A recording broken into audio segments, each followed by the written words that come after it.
School और college में जो लड़कियां हमसे सीधे मुंह बात नहीं करती थीं, आज फेसबुक पर उनके पतियों की शक्लों को देखकर दिल को बड़ा सुकून सा मिलता है।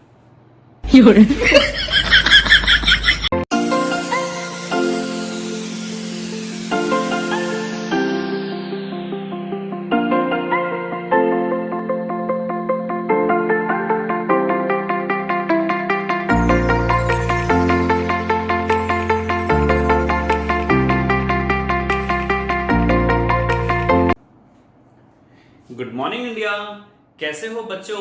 Welcome back to your beautiful से channel with your handsome teacher जिसका नाम है फिजिक्स बाय राहुल बंसल। आज हम करने वाले हैं चैप्टर नंबर 3 को खल्लास। चैप्टर नंबर 3 के अंदर रह गए थे कोई 6 या 7 न्यूमेरिकल्स, तो आइए फटाफट छोटी सी क्लास लेते हैं, पावर क्लास लेते हैं। उसके बाद हम करते हैं चैप्टर नंबर 3 के न्यूमेरिकल्स को फिनिश, और उसके बाद हम स्टार्ट करेंगे चैप्टर नंबर 4। लेकिन संडे को होगी आपकी डाउट क्लास। डाउट क्लास से रिलेटेड जो भी आपके क्वेश्चंस हो आप मुझे कल तक डेफिनेटली सेंड कर दें, सैटरडे तक कर दीजिएगा। तो संडे को हम लेंगे डाउट क्लास, और जो भी आपके न्यूमेरिकल्स हो वो आप सेंड कर सकते हैं। जो भी आपकी थ्योरी हो चैप्टर नंबर 3 से रिलेटेड, कोई भी कंसेप्ट हो, आप मुझसे डेफिनेटली कमेंट बॉक्स में पूछ सकते हैं। तो आइए स्टार्ट करते हैं हम चैप्टर नंबर 3 के बाकी बचे हुए न्यूमेरिकल्स। 17 तक हमने कर लिए थे। 18th क्वेश्चन में वो आपसे पूछता है कि एक स्टेडी करंट है जो फ्लोज कर रहा है मेटेलिक कंडक्टर के अंदर, जिसका नॉन यूनिफॉर्म एरिया है। क्रॉस सेक्शन का मतलब होता है बच्चों एरिया। तो आपको बताना है कि कौन कौन सी चीजें इसमें कांस्टेंट रहेंगी। बच्चों करंट हमेशा कांस्टेंट होता है, वो एरिया पर डिपेंड नहीं करता। करंट डेंसिटी आपको बताया था J बराबर I अपॉन में A, तो जहां पर A ज्यादा होगा करंट डेंसिटी कम होगी, जहां पर एरिया कम होगा करंट डेंसिटी ज्यादा होगी। इलेक्ट्रिक फील्ड और ड्रिफ्ट स्पीड ये सभी के सभी एरिया पर डिपेंड करते हैं, लेकिन करंट कभी भी एरिया पर डिपेंड नहीं करता है। बी पॉइंट में आपसे पूछा गया है ओम्स लॉ क्या यूनिवर्सली एप्लीकेबल है ऑल कंडक्टिंग एलिमेंट्स। मैंने आपको बोला था ऐसे बहुत सारे सिस्टम्स, ऐसे बहुत सारे इंस्ट्रूमेंट्स, ऐसे बहुत सारी चीजें होती हैं जो ओम्स लॉ को फॉलो नहीं करती हैं, जिनमें से एक का नाम था रेक्टिफायर, एक का नाम था सेमीकंडक्टर, एक था वैक्यूम डायोड्स। तो ऐसे बहुत सारी चीजें होती हैं जो फॉलो नहीं करती हैं। सी पॉइंट में आपको बोला गया है a low voltage supply from which one needs. अगर एक बैटरी है जो लो वोल्टेज की है, उससे आपको हाई करंट चाहिए, तो इंटरनल रेजिस्टेंस ऑब्वियसली लो होनी चाहिए। भाई आई का फॉर्मूला क्या होता है बच्चों आपके पास। सी पॉइंट में आई का फॉर्मूला हो गया E अपॉन में R प्लस R। अगर आपको आई इंक्रीज करना है तो डेफिनेटली इंटरनल रेजिस्टेंस कम कर देनी पड़ेगी, क्योंकि जिस चीज को हम यूटिलाइज करना चाहते हैं, जिस चीज को हम यूज करना चाहते हैं, उसकी रेजिस्टेंस हमारे कंट्रोल में नहीं होती है। डी पॉइंट है high tension supply of 6 kilo volt. अगर बैटरी की वैल्यू बहुत ज्यादा है तो इसमें हमें इंटरनल रेजिस्टेंस ज्यादा रखनी पड़ेगी। क्यों बच्चों, अगर हमने इंटरनल रेजिस्टेंस को नहीं बढ़ा इंक्रीज करा सेम इसकी तरह, तो इंटरनल रेजिस्टेंस अगर कम हो गई तो करंट बहुत लार्ज हो जाएगा, जो हमारे अप्लायंसेस को खराब कर सकता है। 19th क्वेश्चन है एलॉयज की जो रेजिस्टिविटी होती है वो पूछ रहा है कॉन्स्टिट्यूएंट मेटल से ज्यादा होती है या कम होती है। सपोज करो मैं बात करता हूं पीतल की, जिसको हम इंग्लिश में बोलते हैं ब्रास। ब्रास की जो रेजिस्टिविटी होती है वो किसके कंपेयर के अंदर, ब्रास जो बना हुआ होता है वो कॉपर और जिंक का बना हुआ होता है। तो यहाँ पर यही पूछा गया है कि जिस चीज का वो बना हुआ है कॉन्स्टिट्यूएंट मेटल्स उनसे ज्यादा होती है या कम होती है। तो आप बताएंगे कि उसकी रेजिस्टिविटी ज्यादा होती है, ग्रेटर होती है as compared to its constituent metals. B में आपसे पूछा हुआ है कि एलॉय जो होते हैं हाई टेम्परेचर कोएफिशिएंट होता है या लो होता है। आपको मैंने बताया था एलॉयज का जो कोएफिशिएंट ऑफ टेम्परेचर कोएफिशिएंट होता है वो लो होता है, इसी वजह से तो वो व्हीटस्टोन ब्रिज में पोटेंशियोमीटर के अंदर यूज किए गए थे। Resistivity of alloy manganese is nearly independent of increasing rapidly with increase of temperature। आप बोलोगे मैंगनीन जो है आपके पास जो एलोय है उसकी रेजिस्टिविटी टेम्परेचर के हिसाब से इंक्रीज होती है या डिक्रीज होती है। The resistivity of the alloy manganin is nearly independent of, या फिर इंक्रीजेस रैपिडली। तो एलोय की जो होती है रेजिस्टिविटी इंक्रीज नहीं करती है टेम्परेचर के हिसाब से, वो ऑलमोस्ट कांस्टेंट होती है। अगला आपसे पूछा हुआ है the resistivity of A typical insulator is greater than that of a metal by a factor of the order 10 की पावर 22 सॉरी। जो रेजिस्टिविटी होती है किसी भी इंसुलेटर की वो बहुत बहुत बहुत बहुत बहुत बहुत बहुत ज्यादा होती है बच्चों एज कंपेयर टू मेटल्स। तो 10 की पावर 22 तो बहुत बड़ा है, समझ गया। आगे चलते हैं क्वेश्चन नंबर 20 पे। 20 आपके पास n रेजिस्टर्स हैं जिनकी सबकी रेजिस्टेंस है R। How will you combine them to get the maximum effective resistance और मिनिमम। ये तो बड़ा सिंपल सा क्वेश्चन है। मैक्सिमम रेजिस्टेंस बनाने के लिए आप उनको सीरीज में लगा देंगे और मिनिमम बनाने के लिए आप उनको पैरेलल में लगा देंगे। बी पॉइंट में आपको दिया गया है कि 1, 2 और 3 ओम के 3 रेजिस्टर्स हैं। 1 ओम, 2 ओम और 3 ओम के 3 रेजिस्टर्स हैं। How will be combine them to get an equivalent resistance of 11/3। 11/3 के लिए हम क्या करें? देखो बच्चों, इन दोनों को अगर हम लगाते हैं पैरेलल में, पैरेलल का मतलब क्या होता है, एक सिंपल तरीका आपको बताता हूं। ये तो आपको बता ही रखा था कि रेसिप्रोकल करके उनको जोड़ दो, लेकिन हम ऐसे भी समझ सकते हैं कि अगर एक की रेजिस्टेंस है R1, एक की है R2 और पैरेलल में हम जब निकालेंगे तो ये बनेगा 1/R1 प्लस 1/R2। हमने एलसीएम लिया R1 R2, ये आ गया R1 प्लस R2। हमें निकालनी थी RP की वैल्यू, तो ये आ गई R1 R2 अपॉन में R1 प्लस। तो इसका मतलब हो गया ऊपर मल्टीप्लाई और नीचे एडिशन। तो अगर इन दोनों को हमने लगा दिया पैरेलल में तो नेट रेजिस्टेंस जो आएगी वो कितनी आएगी, ऊपर मल्टीप्लाई 2 एकम 2 और नीचे एडिशन। एडिशन का मतलब कितना आ गया 3।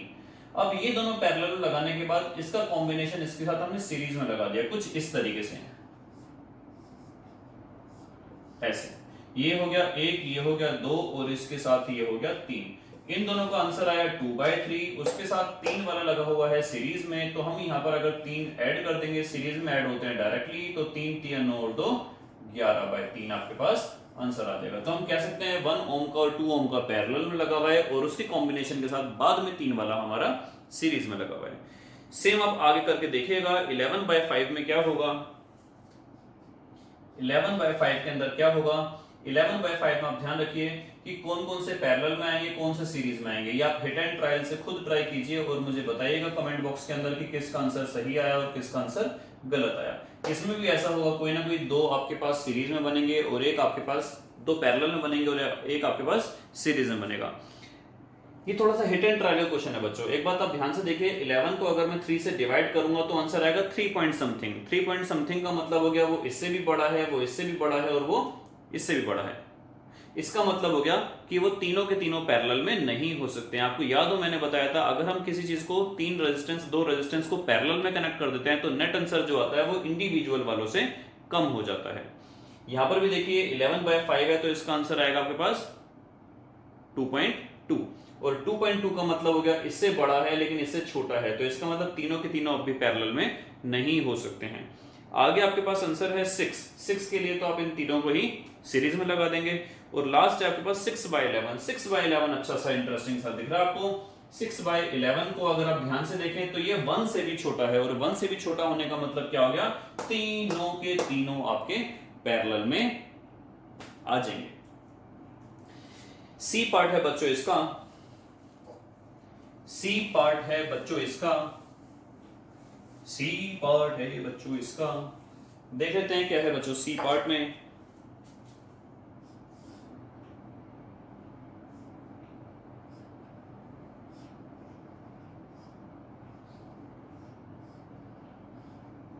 ऐसे ये एक, ये एक, ये दो, ये दो। ध्यान से देखो ये दोनों सीरीज में हैं, एक और एक मिलकर बन जाएगा आपके पास 2। ये 2 और 2 सीरीज में है, ये मिलकर बन जाएगा आपके पास 4।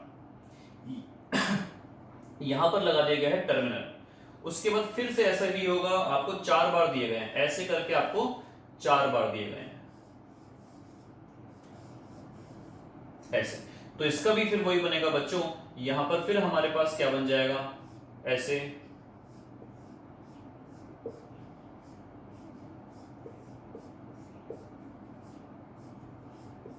ऐसे एक और एक, 2 2 2 4। अब इसको हम फिर से पैरेलल में आ गए तो 4 2 नहीं 8, 8 के नीचे आ जाएगा 6 हमारे पास। अभी आपको मैंने बताया था ऊपर मल्टीप्लाई नीचे एडिशन, तो 4 में 2 की मल्टीप्लाई, 4 में 2 जोड़ दिया और ऐसा हमारे पास कितनी बार हो रहा है, 4 बार। ये वाला ऐसे आ गया, फिर ये वाला ऐसे आ गया, ये वाला ऐसे, ये वाला ऐसे। अब ये चारों के चारों आपस में सीरीज में है, तो सीरीज का मतलब हो गया इनको हम 4 से मल्टीप्लाई कर देते हैं। 4 दूनी 8, 8 चौक 32, 4 और 2 6 नीचे आ गया, ये आपके पास टोटल रेजिस्टेंस मिल गई। इसी के अंदर एक पॉइंट और दिया गया है,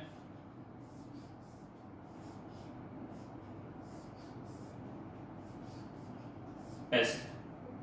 यहां पर टर्मिनल से आप ध्यान से देखो, इसको अगर मैं सीधा कर दूं ऐसे, तो ये पांचों की पांचों आपको सीरीज में नजर आएंगी। इनकी रेजिस्टेंस आपको R दे रखी है, तो इनकी टोटल रेजिस्टेंस कितनी हो जाएगी बच्चों, 5R। क्वेश्चन नंबर 21 पे आते हैं।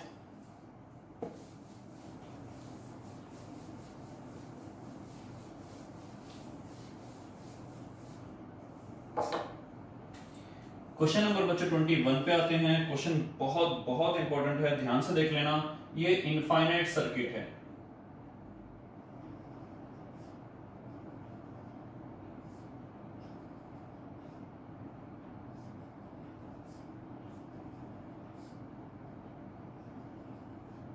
ये ऐसा चलता चला जा रहा है।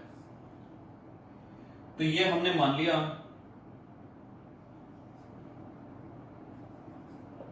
1 1 1 1 1 1 1 1, ये सारे 1 1 के हैं। यहां पर आपको दे दिया 12 वोल्ट, ये आपको दे दी 0.5 ओम इसकी इंटरनल रेजिस्टेंस। आपको फाइंड आउट करना, डिटरमाइन द करंट। आपको निकालना है कि कितना करंट इसमें से ड्रॉ होगा, आपको निकालनी है करंट की वैल्यू। देखो बच्चों, ये जब इनफाइनाइट सर्किट है तो उसमें कितनी भी ब्रांच हम ऐड कर सकते हैं। इनफाइनाइट में अगर एक जोड़ देंगे तो भी इनफाइनाइट है, इनफाइनाइट में से एक घटा देंगे तो भी इनफाइनाइट ही रहेगा। अगर इस पूरे सिस्टम को मैं मान लूं R, इसकी रेजिस्टेंस कितनी मान ली मैंने, R, तो इसका मतलब हुआ इसकी रेजिस्टेंस मैंने मान ली R। ये आ गई जी इसकी रेजिस्टेंस, ये हो गए इसके टर्मिनल्स, और ये आ गई इसकी रेजिस्टेंस ये। अब इसके अंदर अगर मैं एक ब्रांच और ऐड कर दूं, इनके बाद अब आएगा ऐसे खड़े वाली लाइन, और इसके बाद आएगी फिर इस तरीके से पड़े वाली लाइन, ऐसे।